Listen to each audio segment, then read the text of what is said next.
ದೈನಂದಿನ ಸುದ್ದಿಜಾಲ. ನಮಸ್ತೆ ವೀಕ್ಷಕರೇ, ನಾನು ಅನನ್ಯ ಎಸ್ ಭಾರದ್ವಾಜ್. ವಿಶೇಷ ಸುದ್ದಿಗಳ ಪ್ರಸಾರ ವೀಕ್ಷಿಸಿರಿ. ಇರಾನ್ನ ನೂತನ ಪರಮೋಚ್ಚ ನಾಯಕನ ಆಯ್ಕೆ, ಶೀಘ್ರದಲ್ಲೇ ಹೆಸರು ಘೋಷಣೆ ಸಾಧ್ಯತೆ. ಅಮೆರಿಕ ಬೆಂಬಲಿತ ಇಸ್ರೇಲಿ ವಾಯುದಾಳಿಗಳು ಇಂಧನ ಟ್ಯಾಂಕ್ಗಳನ್ನು ನಾಶಪಡಿಸಿ ಟೆಹರಾನ್ನ ಬಹುಭಾಗವನ್ನು ದಟ್ಟ ಹೊಗೆಯಿಂದ ಆವರಿಸಿದ ಬೆಂಕಿಗೆ ಕಾರಣವಾಗಿ ಇರಾನ್ ಭಾನುವಾರ ತನ್ನ ಹೊಸ ಸರ್ವೋಚ್ಚ ನಾಯಕನನ್ನು ಬಹಿರಂಗಪಡಿಸಲು ತಯಾರಿ ನಡೆಸುತ್ತಿದೆ.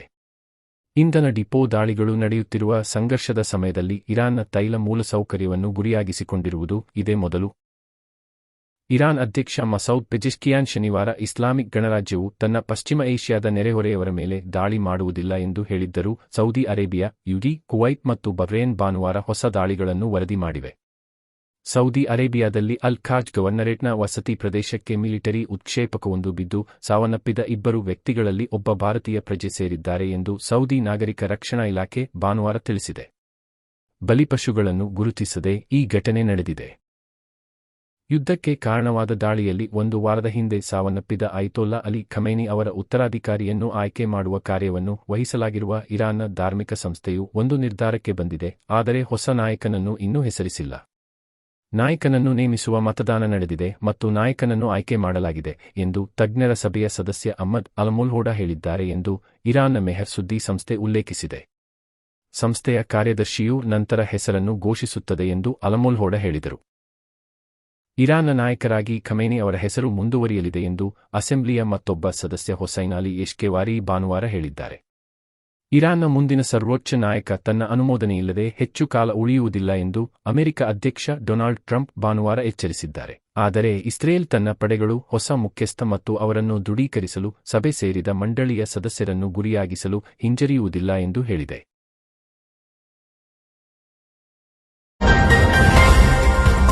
T20 ಕ್ರಿಕೆಟ್ಗೆ ಭಾರತ ತಂಡದ ಕ್ರಿಕೆಟ್ನಲ್ಲಿ ಚಾರಿತ್ರಿಕ ಸಾಧನೆ.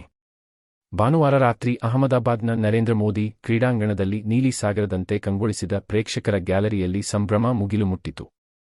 ಸೂರ್ಯಕುಮಾರ್ ಯಾದವ್ ನಾಯಕತ್ವದ ಭಾರತ ತಂಡವು ನ್ಯೂಜಿಲೆಂಡ್ ಎದುರು 96 ರನ್ಗಳಿಂದ ಜಯಿಸುವುದರೊಂದಿಗೆ ತ್ರಿವರ್ಣ ಧ್ವಜಗಳು ರಾರಾಜಿಸಿದವು. 2023ರಲ್ಲಿ ಇದೇ ಮೈದಾನದಲ್ಲಿ ಏಕದಿನ ಕ್ರಿಕೆಟ್ ವಿಶ್ವಕಪ್ ಫೈನಲ್ನಲ್ಲಿ ಆಸ್ಟ್ರೇಲಿಯಾ ಎದುರು ಭಾರತವು ಅನುಭವಿಸಿದ್ದ ಸೋಲಿನ ಕಹಿಯನ್ನು ಮರೆಯಲು ಈ ಜಯ ಕಾರಣವಾಯಿತು. ಇದರೊಂದಿಗೆ 3 ಐತಿಹಾಸಿಕ ದಾಖಲೆಗಳನ್ನು ಮಾಡಿತು.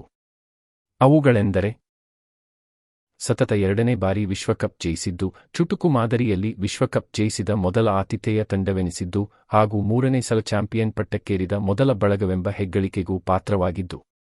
2007ರಲ್ಲಿ ದಕ್ಷಿಣ ಆಫ್ರಿಕಾದಲ್ಲಿ ನಡೆದಿದ್ದ ಚುಟುಕು ವಿಶ್ವಕಪ್ನ ಮೊದಲ ಆವೃತ್ತಿಯಲ್ಲಿ ಮಹೇಂದ್ರ ಸಿಂಗ್ ಧೋನಿ ನಾಯಕತ್ವದ ಬಳಗ ಮತ್ತು 2024ರಲ್ಲಿ ಅಮೆರಿಕ ವೆಸ್ಟ್ ಇಂಡೀಸ್ನಲ್ಲಿ ನಡೆದಿದ್ದ ಟೂರ್ನಿಯಲ್ಲಿ ರೋಹಿತ್ ಶರ್ಮಾ ಪಡೆಯೂ ಚಾಂಪಿಯನ್ ಆಗಿತ್ತು.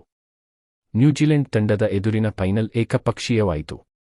ಟಾಸ್ ಗೆದ್ದ ಕಿವೀಸ್ ಬಳಗವು ಫೀಲ್ಡಿಂಗ್ ಆಯ್ಕೆ ಮಾಡಿಕೊಂಡಿತು.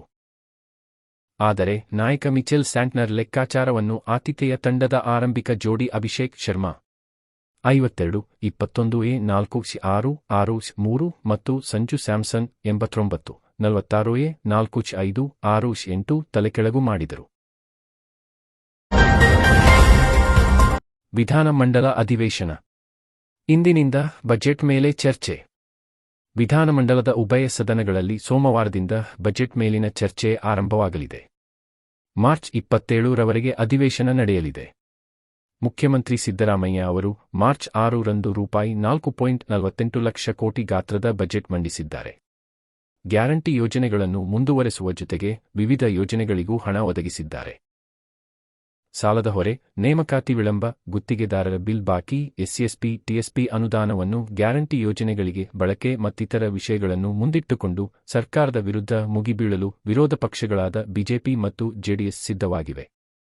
ವಿರೋಧ ಪಕ್ಷಗಳ ಆರೋಪಗಳಿಗೆ ತಿರುಗೇಟು ನೀಡುವ ಜೊತೆಗೆ ಅಡುಗೆ ಅನಿಲ ದರ ಹೆಚ್ಚಳ, ಕೇಂದ್ರದ ಅನುದಾನ ತಾರತಮ್ಯ, ಲಂಚ ಪಡೆಯುವಾಗ ಸಿಕ್ಕಿಬಿದ್ದ ಬಿಜೆಪಿ ಶಾಸಕ ಚಂದ್ರು ಲಮಾಣಿ ಪ್ರಕರಣ, ದೇಶದ ವಿದೇಶಾಂಗ ನೀತಿಯ ವೈಫಲ್ಯ ಪ್ರಸ್ತಾಪಿಸಲು ಆಡಳಿತಾರೂಢ ಕಾಂಗ್ರೆಸ್ ಕೂಡ ತಯಾರಾಗಿದೆ. ರಾಜ್ಯದ ಸಾಲ ₹8.20 ಲಕ್ಷ ಕೋಟಿಗೆ ಹೆಚ್ಚಳವಾಗಲಿದ್ದು, ಆ ಮೂಲಕ ರಾಜ್ಯವನ್ನು ದಿವಾಳಿ ಮಾಡಲಾಗಿದೆ. ಬಂಡವಾಳ ವೆಚ್ಚಕ್ಕೆ ಕೇವಲ ₹70,000 ಕೋಟಿ ನೀಡಲಾಗಿದೆ. ಖಾಲಿ ಹುದ್ದೆಗಳಿಗೆ ನೇಮಕ, ಪರಿಶಿಷ್ಟ ಜಾತಿಯಲ್ಲಿ ಒಳ ಮೀಸಲಾತಿ ಮುಂತಾದ ವಿಷಯಗಳನ್ನು ಮುಂದಿಟ್ಟು ಬಿಜೆಪಿ ವಾಗ್ದಾಳಿ ನಡೆಸುವ ಸಾಧ್ಯತೆಯಿದೆ.